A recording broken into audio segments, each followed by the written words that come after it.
Guerra Digital. Me da mucho gusto saludarlos en este martes 11 de mayo, son las 9 de la noche. Yo soy Estefanía Naro, esto es El Mundo en 12 minutos y el vuelo ultrasónico que vamos a tomar hoy va directo a las crónicas de las tragedias anunciadas. Porque aunque usted no lo crea, estamos en plena pandemia, pero las tragedias, los conflictos en el mundo no dejan de suceder. Y con esto me refiero a la tragedia que está pasando en Nuevo León, en donde el presidente afirma estar metiendo las manos en las elecciones, y es que cada vez se parece más a Donald Trump, porque si no es lo que él quiere, entonces es fraude. Y después de ahí nos vamos a ir volando a Israel. Vamos a estar viendo lo que está pasando en este conflicto entre Israel y Palestina, que la verdad está mucho más intenso que el que hubo en 2014, porque imagínense, ahí duraron entre 4 y 6 semanas y se aventaron entre 6,500 cohetes más o menos, y aquí no va ni la semana y ya hay expertos que dicen cerca de 1,000 o 1,200. Y después vamos a retomar en Colombia, donde el pretexto fue una reforma tributaria y hoy la violencia policíaca y las violaciones a los derechos humanos no dejan a ese país que tanto ha sufrido por conseguir su paz disfrutarla.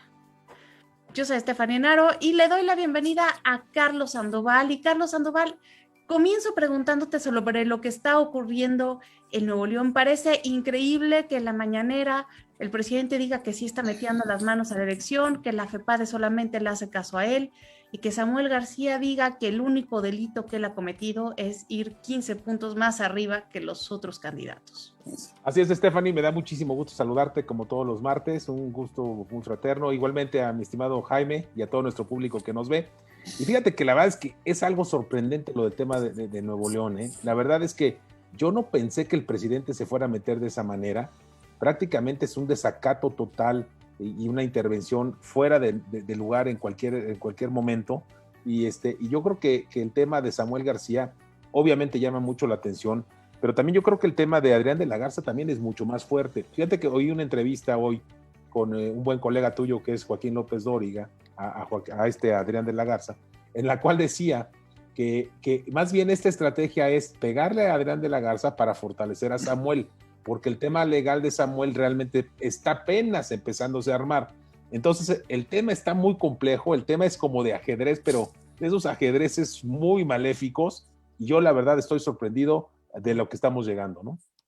Claro, y parece que si no gana Clara Luz, que bajó muchísimo las encuestas, ella al principio de la contienda iba despegando, pero desde que salió ese video en donde se le ve con Kid Ranier, que era un líder que tenía este culto en donde tatuaban a las mujeres y se supone que hacían orgías y le sacaban mil un dinero, pues ella bajó sus puntos. Y a mí me gustaría preguntarte, Jaime Gutiérrez, y con esto te doy la bienvenida, si tú realmente crees que el presidente diga que está metiendo las elecciones va a tener un impacto, porque ojo, Monterrey es importante por el centro industrial que es, por la población que tiene y también por el nivel adquisitivo de la población. Querida Stephanie, querido Carlos, qué gusto saludarlos. Hoy un día después del Día de las Madres. Es un gusto estar aquí con ustedes. Y lo que dices, querida Stephanie, pues hoy, y retomo también lo que dice Carlos, hoy a confesión de parte, como dicen los abogados, el presidente dice que sí está metiendo las manos. Entonces, a confesión de parte, relevo de pruebas. Y bueno, pues me queda claro que el presidente es un provocador, le encanta el conflicto y le encanta dividir. Y yo creo que está aprovechando la situación para meter hilo y sacar hebra en el conflicto de Nuevo León. Y a mí sí me hace muy penoso lo que estamos viviendo. De verdad, es un desgaste de la democracia. El presidente debería ser el primero en estar de alguna forma al margen de estos eventos y es el primero en meter las manos. A mí se me hace lamentable y sí creo, Stephanie, que va a tener un impacto. ¿Por qué? Porque sí está influyendo en las elecciones. Y quizá no nos sorprenda que el que pierda pida la anulación de las elecciones. Eso es terrible. Es que parece que cuando el mundo o los mexicanos deberíamos estar más unidos, estamos más desunidos. Y este desgaste también se está viendo entre Israel, porque fíjense que por los conflictos que ha habido en Palestina, ya en Turquía le están pidiendo al presidente Erdogan que entre a favor de los palestinos. Y esto me preocupa porque Erdogan tiene una visión religiosa de los proyectos políticos, y lo mismo está sucediendo con Hamas. Entonces creo que este conflicto entre Israel y Palestina está dividiendo el mundo. Ya se manifestó Donald Trump, ya se manifestó Nicolás Maduro, ya Joe Biden le mandó una carta al presidente palestino, y parece que no va a terminar bien porque los cohetes siguen llegando. Y hay una cosa muy importante que tenemos que tomar en cuenta, que es una ciudad que es Jerusalén, que forma parte muy importante de la vida de musulmanes y de judeocristianos, que tienen dos visiones de la vida que parece que no son compatibles, pero que los dos bandos tienen sus razones. Yo te preguntaría, Carlos, si tú crees que este conflicto realmente puede detonar un malestar social mayor en el Medio Oriente, porque hasta la ONU ya va a sesionar el día de mañana su Consejo de Seguridad. No, mira, yo creo, Stephanie, que de alguna manera es una llamada de atención, está escalando a niveles pues no vistos hace mucho tiempo, y yo creo que lo que vimos de imágenes de este bombardeo y luego de esta reacción de Israel, creo que pues es muy fuerte. Y obviamente, pues que a mí me llama mucho la atención, y lo comentábamos antes de entrar al aire, de que de alguna manera, yo no sé por dónde pueden meter los cohetes los de Hamas. O sea, si ahí es difícil meter hasta agua. Yo tuve la oportunidad de visitar hace tiempo Jerusalén, esa zona, y bueno, aunque Jaime es más experto, ya nos dará su opinión, pero yo creo que está dificilísimo meter algo, para meter esa cantidad de proyectiles.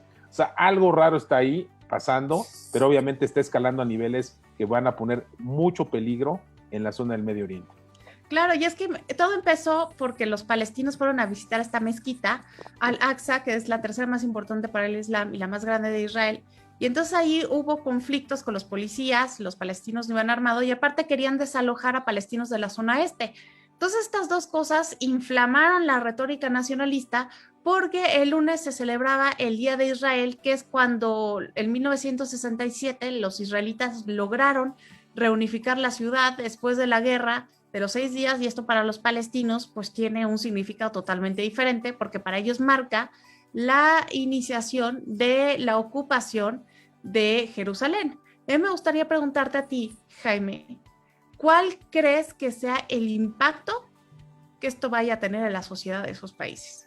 Pues mira, de entrada, esta paz con alfileres que siempre ha estado ahí y que en cualquier momento desencadena algo mayor, y algo mayor me refiero por lo que acabas de decir, por los demás países, el tema de Irán, el tema de Turquía, el tema de Egipto, el tema alrededor, pues que es una zona pues realmente que está, si se llega a quemar, se va a incendiar esa situación. Y lo que yo creo es, coincidiendo un poco con Carlos, se me hace muy complicado por dónde entran las armas a Hamas, porque está todo el que conoce Palestina está todo bardeado y está todo cubierto, toda la zona del mar. Entonces, pareciera que hay algo más atrás de este conflicto, que esta simple situación, y pues en los próximos días veremos qué es lo que está atrás de esta situación. Mire, también hay que tomar en cuenta que en el clima doméstico, Israel, Netanyahu, está envuelto en muchísimos escándalos de corrupción. Quién sabe cuántas elecciones llevan ya y no logran ponerse de acuerdo para conformar un gobierno, y de alguna manera el tener un enemigo pues hace que los israelitas se unan alrededor de él. Es la táctica más usada en la política.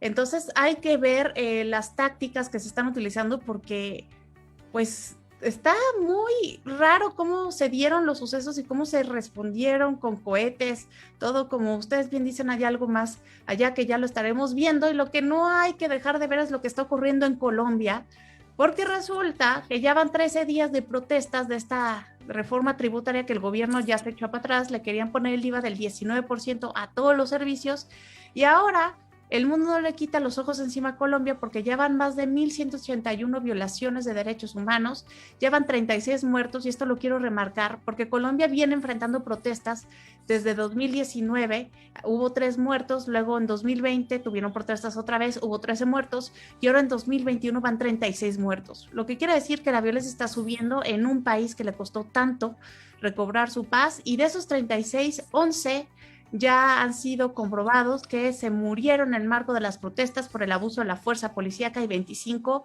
sus casos todavía están en observación, pero no debemos de dejar de prestar atención porque parece que la sociedad se está descomponiendo.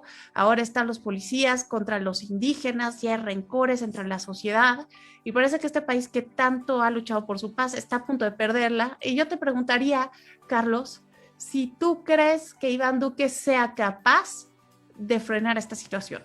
Fíjate que he estado investigando, Stephanie, a raíz de que tú nos diste la línea para el programa de hoy, un poquito más de lo de Colombia y lo que hemos estado escuchando. Y fíjate que tristemente lo que he visto es que Iván Duque no es un líder. O sea, tiene ese problema que yo creo que le va a costar mucho poder tener ese liderazgo para la tranquilidad. Y de hecho se le estaba diciendo que fuera a Cali para poder tranquilizar, donde fue uno de los lugares donde hubo más agresión de la policía. Pero fíjate, yo haría mi reflexión adicional a esto, Stephanie, en una cosa que me puede llamar la atención para todo el mundo. El tema de la pandemia ha generado un impacto económico muy fuerte. Y si ves, el tema de lo de las reformas estas fiscales pues eran interesantes para el gobierno y obviamente parte del plan, pero pues la gente está con una situación económica bien difícil. Entonces, yo lo que veo y que hay que tener mucho cuidado en América Latina y en el mundo es esta crisis económica, esta ola que viene económica, va a generar esos descontentos y esa agresividad muy fuerte. Hay que tener mucho cuidado. La pandemia nos afectó a todos. La deuda de Colombia, la pandemia se disparó, aumentó en 20,000 millones y esto va a tener un impacto electoral. En el 2022 tienen elecciones. Jaime, ¿Colombia se queda en la derecha o se va a la izquierda con todo lo que está pasando? Pues mira, están en un tema social muy fuerte. Yo creo que esto es un mensaje para el mundo, porque a final de cuentas, lo acaba de decir Carlos, el tema de la pandemia ha pegado muy duro y yo creo que a final de cuentas todos los países van a tener que meterse en un tema de reformas económicas para poder salir de la pandemia. Y estamos viendo el costo de meter reformas. Entonces, hay una gran molestia en Colombia. No se sabe todavía si va a la izquierda, pero que sí va a debilitar al gobierno, sí lo va a debilitar. Claro, porque ya están entrando en una dinámica de la derecha contra el socialismo, porque ya hasta el presidente de Ecuador dijo que Nicolás Maduro está detrás de todo esto y también ya hay quien lo empieza a creer. Entonces vamos a estar muy pendientes. Se nos acabaron estos 12 minutos. Seguiremos hablando de estos temas tan interesantes el próximo martes a las 9 de la noche y ya ha llegado el momento tan esperado por todos en donde vamos a responder a las preguntas que amablemente nos dejan a través de Facebook y de YouTube. Y saludos cariñosos, cordiales y postmaternales a Marisa Ochoa García, a Carlos Neda Landazuri y a Carlos Renzón Cervantes Zavala. Y por supuesto también a Laura Aramillo. Y nos hacen una pregunta que tiene que ver. ¿Gastar 20 millones de pesos costará el peritaje de la empresa noruega para el metro? ¿Vale la pena? ¿Que no es evidente que fue pésimamente construida? Esos recursos mejor para mejorar el metro, ¿no? Adelante, Carlos. Bueno, voy. Adelante. Encantado. Bueno, Oye, bueno, mira, yo nada más quiero decir, es necesario un peritaje para saber qué pasó. Aquí lo extraño es que lo va a hacer una empresa que no es especialista en temas de metro, que es una empresa noruega que tiene intereses, que está desarrollando y trabajando en el tema de Dos Bocas, que yo creo que no puede ser juez y parte. Si tú tienes un contrato, tendrían que haber traído una empresa diferente. Y a mí sí me preocupa esta situación porque, a final de cuentas, ya anunciaron que los peritajes van a salir dentro de 5 semanas. 5 semanas es después de las elecciones. Entonces, es claro que esto lo van a patear. Y la negativa de Morena de citar a Florencia Serranía a la Cámara de Diputados a explicar qué pasó se me hace muy grave.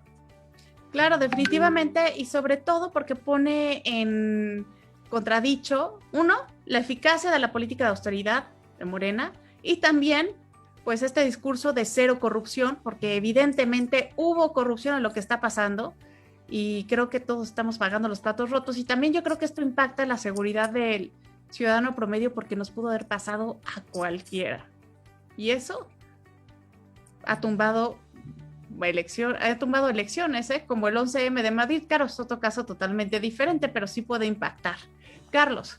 No, yo creo que va a ser un impacto fuertísimo. De hecho, ayer lo comentábamos en el programa de la sobremesa de los diálogos.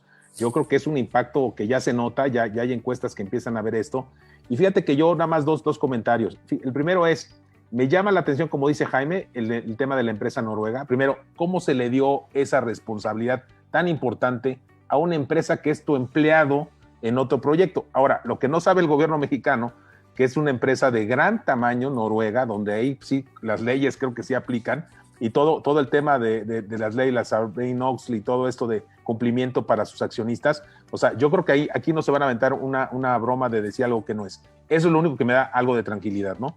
Y por otro lado, me gustó mucho lo que comentó el doctor Sergio Alcocer el otro día, que es un gran doctor en ingeniería del Instituto de Ingeniería de la UNAM, que decía que aquí había que hacer una autopsia de estructura, ¿no? De ver qué había pasado realmente, pero en todo el proceso, ¿no? Yo creo que es lógico, y todo lo que suena es que hubo un cambio de trenes. O sea, tú vas a fabricar una carretera o una vía para un cierto tren y de repente cambias el tren y resulta que el tren es un 30% más pesado, ¿no? Entonces, creo que esto fue algo que es evidente, que hay errores gravísimos. O sea, cuando un avión tiene un desplome, y voy a hacer esta similitud, es porque hay una serie de errores, no solo un error, sino hay una serie de errores que hacen que el avión se desplome. Pues yo creo que esto fue lo que pasó, que el tren se desplomó por una serie de errores desde su concepto, cambio de especificaciones, cambio de trenes y obviamente el tema de no mantenimiento, ¿no?